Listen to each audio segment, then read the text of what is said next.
गौतम जी को भी मेरा नमो नारायण। आपने जो एक बात कही कि दशकों पहले जो जिन्होंने मंदिर में उनकी प्राण प्रतिष्ठा कराई थी, बाद में जरूर दिक्कत हुई होगा। इस बात को आप समझें कि जब उन्हें नहीं पता था, उन्होंने प्राण प्रतिष्ठा करा दी, लेकिन जब उन्हें ज्ञात हुआ कि हमारे शास्त्रों में, हमारे वेदों में, हमारे पुराणों में इनका कहीं उल्लेख नहीं है, सिर्फ अरुण, वरुण, विष्णु, शंकर, गणेश और भगवती, इन्हीं का उल्लेख है हमारे यहाँ प्राण प्रतिष्ठा का। तो उन्होंने अपनी गलतियों को सुधारने की कोशिश की, ठीक वैसे ही जैसे बाबरी मस्जिद में राम मंदिर को सुधारने की कोशिश की गई। तो फिर इसमें इतना तकलीफ क्यों? मैं किसी धर्म का विरोधी नहीं हूं, मैं किसी मजहब का विरोधी नहीं हूं, मैं किसी के समर्थन में नहीं कह रहा, लेकिन ये जो मंदिर है, ये हमारे इष्ट के मंदिर हैं, हमारे देवताओं के मंदिर हैं, और हमारे यहाँ सदगुरु और गुरु की भी पूजा की जाती है। हमारे यहाँ तो भैरव की भी पूजा की जाती है, हमारे यहाँ तो भूत प्रेतों की भी पूजा होती है। लेकिन किसी का भी अपमान करने की दृष्टिकोण से ये नहीं है। हमारे मंदिरों में, हमारे गर्भगृह में हमारे ठाकुर, हमारे भगवान की ही पूजा होनी चाहिए, उनकी ही स्थापना होनी चाहिए, ये सिर्फ उसकी बात है। और जहां तक बात साईं बाबा की है, साईं बाबा ने जब अपने जीवन काल में उन्होंने चमत्कार शुरू किए थे, तो वो पहले मस्जिद में ही रहते थे, जिसका नाम उन्होंने द्वारका माई रखा था।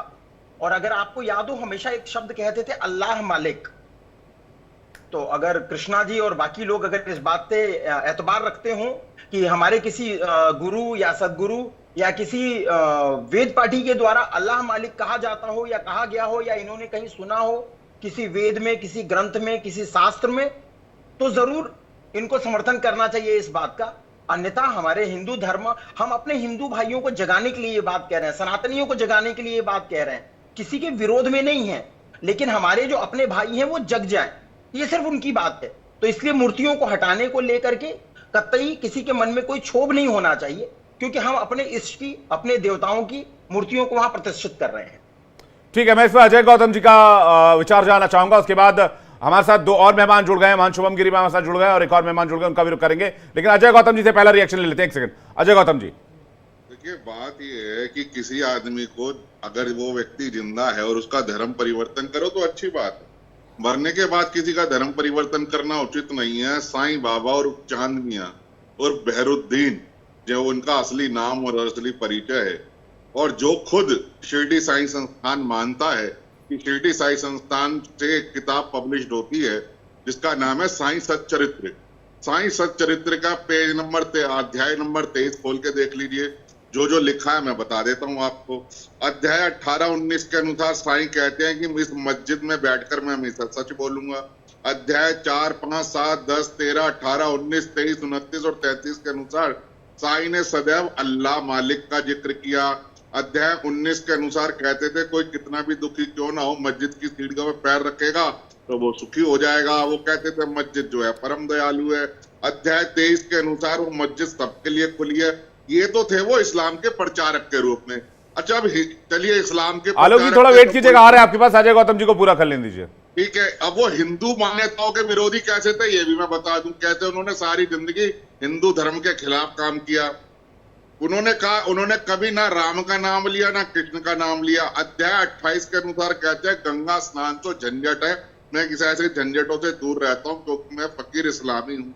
अध्याय 32 में उन्होंने कभी उपवास नहीं किया, ना दूसरे को करने दिया।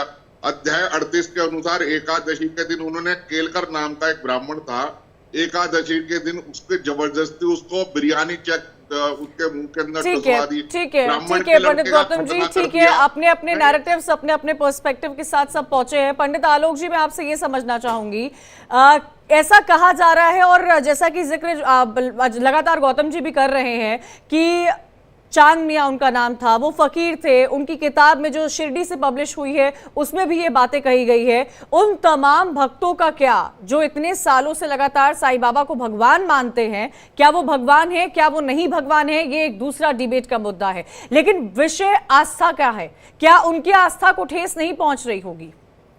बिल्कुल, मैं बताता हूँ आपको। मैं सभी को पहले प्रणाम करता हूँ, साई राम करता हूँ, जय श्री राम करता हूँ।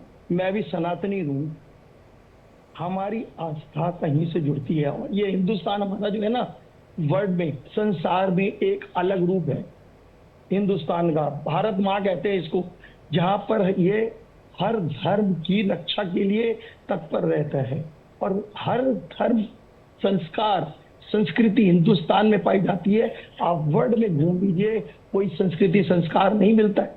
एक छोटा सा बच्चा भी पैर छू के स्मरण करता है, सबका सम्मान करता है।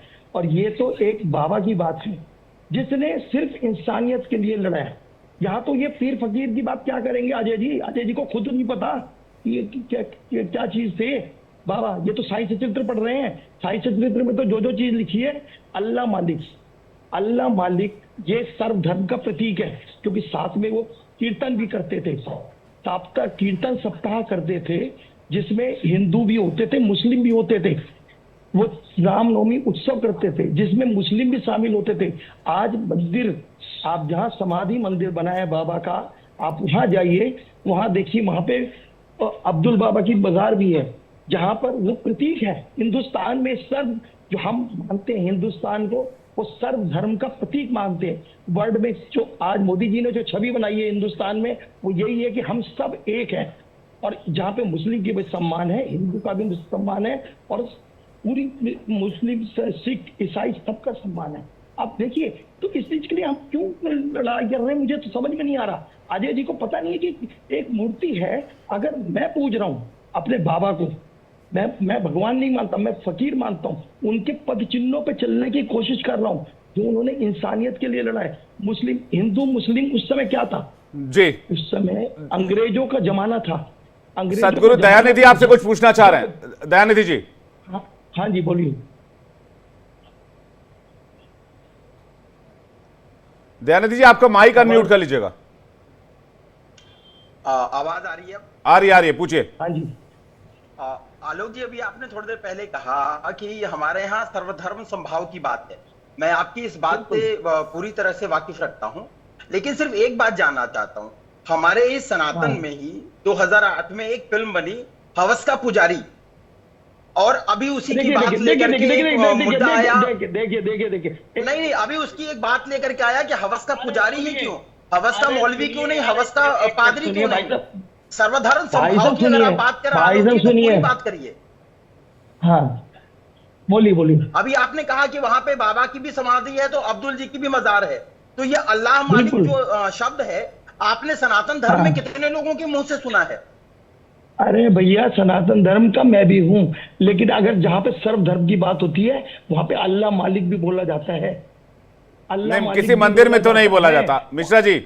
मंदिर में मजार नहीं हो सकते और मंदिर में बोला भी नहीं जाता अल्लाह मालिक। नहीं, मंदिर में मुस्लिम ही बोलते हैं अल्लाह मालिक, मुस्लिम भी जाता है मंदिर में। विवेक जी, अगर आलोक जी का बस चले तो ये फिर से पुनः बाबरी मस्जिद को वहां पे स्थापित कराने की बात भी करेंगे, क्योंकि उनका ऐसा कहना होगा कि सर्वधर्म संभाव है, तो राम मंदिर हटा के बाबरी मस्जिद भी होना चाहिए। इंसानियत की बात कर रहा हूं। ठीक है, शुभम गिरी जी, महंत शुभम गिरी जी, मैं आपसे ये समझना चाहती हूँ कि क्योंकि ये जो लड़ाई इस वक्त हम देख पा रहे हैं और लंबे समय से जो लड़ाई चली आ रही है, वो हिंदुओं में ही लड़ाई चली आ रही है। दो हिंदू ही इस बात पर चर्चा कर रहे हैं और दो हिंदू ही इस बात की मांग कर रहे हैं। हम उस देश से आते हैं जहां पर सनातन का जिक्र किया जाता है, जहां धर्म सर्वोपरि कहा जाता है, जहां पर रिलीजन से ऊपर भी कुछ कर्म माना जाता है। इन सब के बीच में क्या ये हमारे देश की संस्कृति को दिखाता है, जब हम किसी की प्रतिमा पर, कोई उसे भगवान समझता हो, कोई किसी के मन में कुछ भी आस्था हो, उस पर इस तरह कपड़ा डालते हैं?